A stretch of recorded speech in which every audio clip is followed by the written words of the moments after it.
just lack of professionalism and failure in command and control. These police officers, they have been given to give protection to the presidential candidate.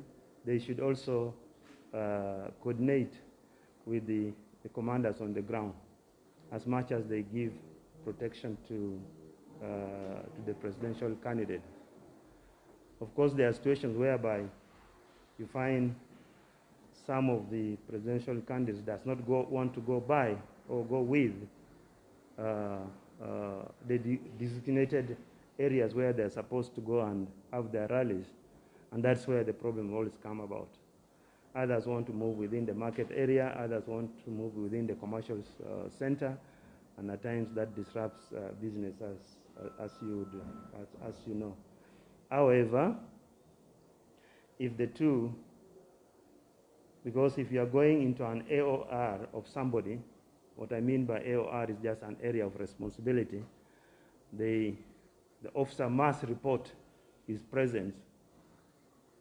The officers who are escorting the presidential candidate must report their presence to the commander in that general location so that the commander knows that they are within that area. And then at times they may also need other security to back up them where necessary. So I think it was just lack of coordination. But the actions, I totally disagree with it. It was very unprofessional. I have already instructed the team to investigate. I saw the footing myself. I still don't agree with everything, but after they have investigated, I will come out with my position. Thank you. The issue of Nicholas Opio, I think, why don't we leave it to the courts of law? It's still under investigations. Thank you. Since you are very near now. Yes, Mutebi. Thank you. Mutebi, sit. Since we are in the festive season, and people would wish to have celebration, what advice and security guidance are you giving to the public for Christmas and New Year? This Christmas and the New Year is likely to be a bit unique. It's not what you know, Mutebi, for some time. Why? Because of the threat of COVID. So really we can't as much as we are going to celebrate Christmas and the New Year, we must also be guided by the SOPs that we have. Yeah, we cannot go beyond board and say, okay, we need to celebrate Christmas or the New Year. No, we should be guided by the SOPs that we have at the moment, including going to church. The SOPs are very clear about all this, including going to the mosque. We must be guided by the SOPs. Sheila, you again or somebody else? Okay, Sheila, okay, fine, Sheila. Okay.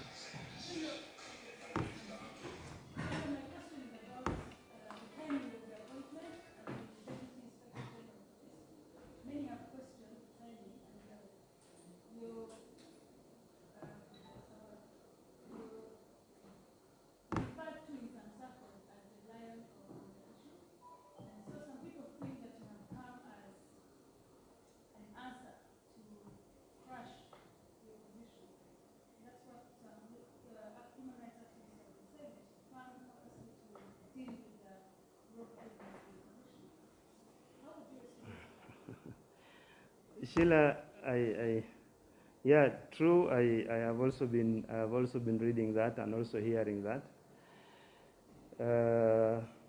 I think Mogadishu was relatively a different situation. The Mutebi is here and know it very well. And Sheila, you also know Mogadishu was a very different situation. That threat was relatively different, and different threats are handled differently. And I don't think the threat level we have here is, you can compare it. It's not even comparable to what we had in Mogadishu. So I think my appointment is normal in the security sector. Command can always be changed, and somebody reassigned other duties. You can be reassigned to do other duties. But it's only unfortunate that people, when you have been reassigned a duty, people have their own version on why you have been reassigned to do that task. Another area that you need also to know that it is true, I came from the military, and if you ask me what is that you are going to bring in the police, even when I was in the military, we handled peace operations, which you know very well, Sheila. And then what we had been doing is not very, very far from ensuring that life and properties of our people, are ensured.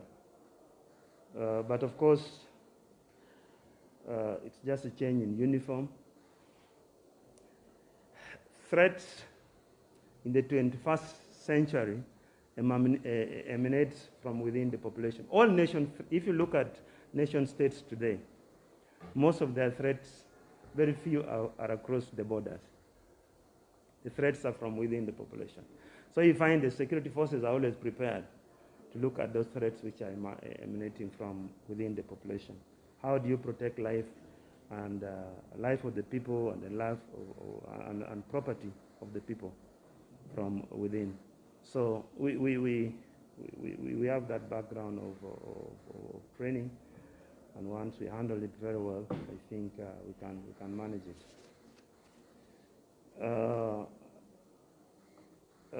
Sheila, I am not the first person to be appointed from the military to come to the police. You know, at times we have very short memories. Your first IGP, when you got independence, was a soldier from the King African Rifle. Irenayo Riema was from the King African Rifles, with a colonel. So, these things happen, but he became the IGP. The rest you now know it during your time here. I was just giving you some past history. So, it's not a very unique situation, something which is manageable. Thank you. Thank you.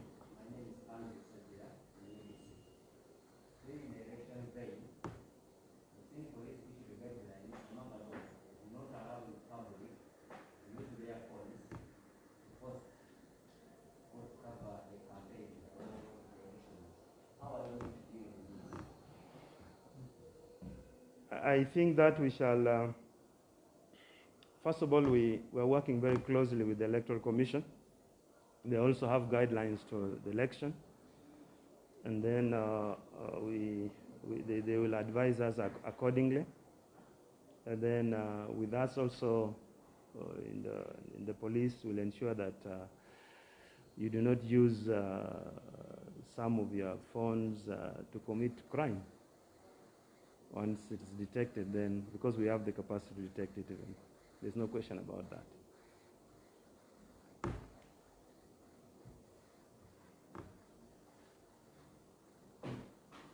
Sheila again.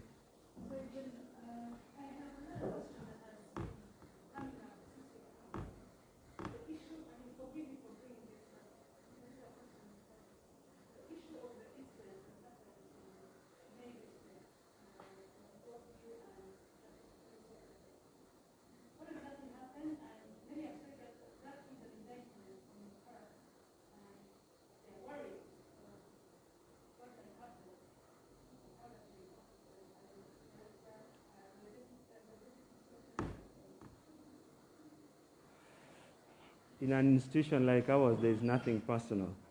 There's really nothing personal, and if you follow my trend very, very clearly, I know about 99% of the public court exonerated me. And I also realized it was just lack of professionalism. But that's how I look at it. You know, when somebody is properly trained, and then you know really what you do, you rarely make such mistakes. But I think it could be one of the incidents that I think somebody should have not done it. And I have even never thought about the incident because I had forgiven that incident on that very hour. I've forgiven that incident, and what I can do is just to mentor the young generation so that they can perform their duties very professionally. That's whom I am.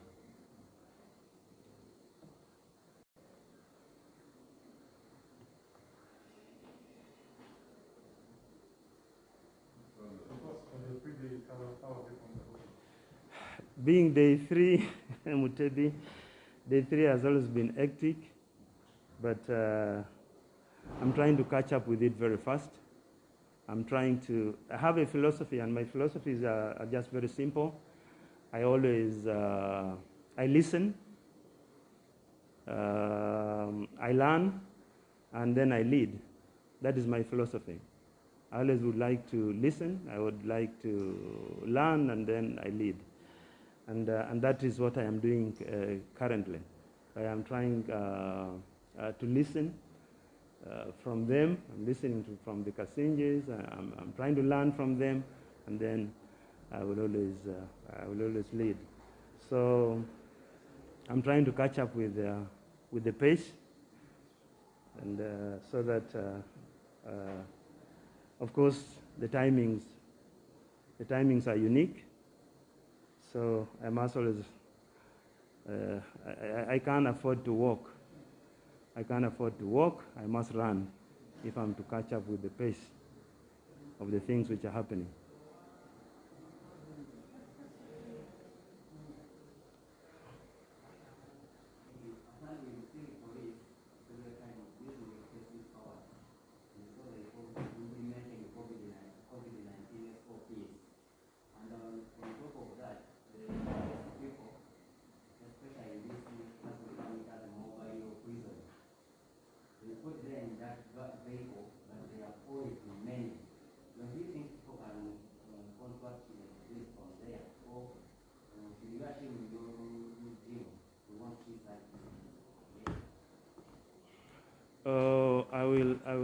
I will also talk to them to ensure that they must also, the people who are causing the arrest must also follow the SOPs. The SOPs, following the SOPs has no color. So they must also follow the SOPs. Even if you are making an arrest, you must ensure that the safety of the person you are arresting is ensured. Yes, brother. I'm really sorry. I take you back to Sheila's question. I'm trying to process your answer. And what I read, if I remember very well, was that the general slapped the police officer, private police officer. And then when you say, I could forgive a guy, a woman, and a man, someone who one day I'm writing the story. The general who allegedly slapped and then forgiving.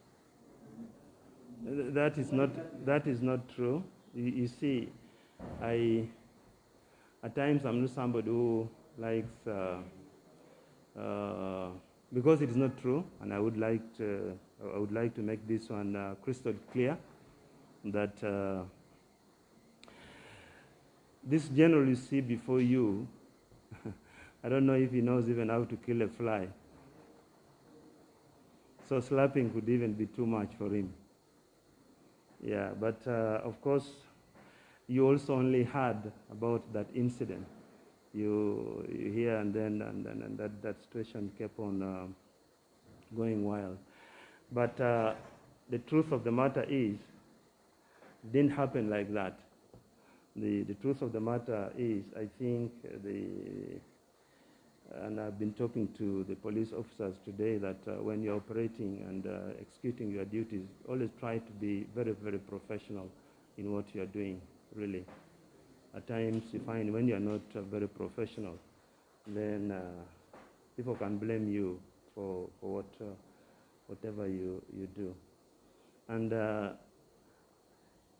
assuming it was, let me give it to you, assuming it was a traffic offense, let's take it for that. Why don't you give me a ticket?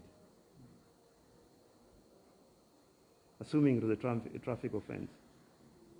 Because first of all, what you need to do is, I have seen it in other countries, you first come, show your identity card, and said, I am so and so, and then said, you have committed, Kasinje, you have committed this offense, and then I give, because of this offense, I can give you a ticket, and then Kasinje will know it's a traffic offense. After you have identified yourself. And that should be even common when we are going to arrest anybody. You need to identify yourself. I've always told them that before you cause an arrest, you need to identify yourself, why you're arresting so and so, and then let them know who is arresting who. The person, as you are going to do your actions, and you know that somebody has committed an offense, first of all, identify yourself. I'm a security personnel or I'm a police officer, and this is my ID, and this is what the problem is. And then some of these problems could really be solved.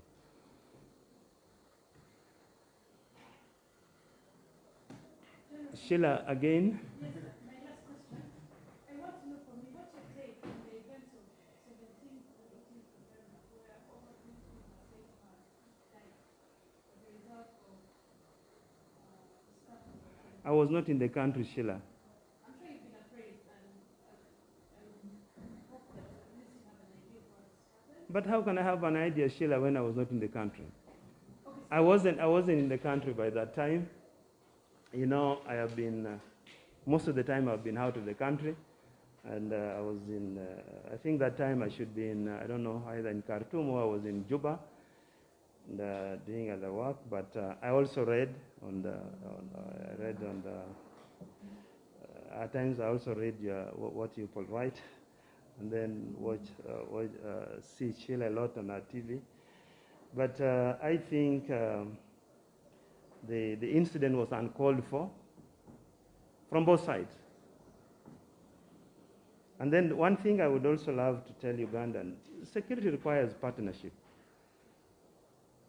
We should not just think it is the police to enforce that. We should be partners in ensuring that we have peace. Because by the end of the day, it's good for all of us. A peaceful Uganda is good for all of us. That is actually my appeal. A peaceful Uganda is good for all of us. So, as the English says, it takes two to tango. Of course, we must be partners in this peace. We must be partners in this peace. So that would really be my appeal. And I would also appeal that such an incident should never happen again. We don't need to see it. But there's one thing you're shy to talk about, Sheila, which you don't want to talk about. Today I was being briefed that there was a poor lady, somebody came with an hammer, and I've never seen you writing about it, Sheila. I've not even heard you people talking about it. Somebody picking a hammer and hitting the head of a police officer. They didn't see. Which country can that happen? In which country will that happen? God forbid. Just tell me which country. It only happens in Uganda. I can take on anybody on this. That you pick an hammer and you hit a police officer and you get away with it? Tell me which country. there are some people who say that the police sometimes provokes the public. They're just standing maybe peacefully and there's tear gas and all this unnecessary fear. So perhaps there's some necessary restraint that is required from. Do you accept that the police by constitution? Okay. Okay. Provocation aside, do not see. you cannot say that someone maybe abuses you, becomes provoked, and then if you retaliate, it is illegal. It can't be legal. Yeah.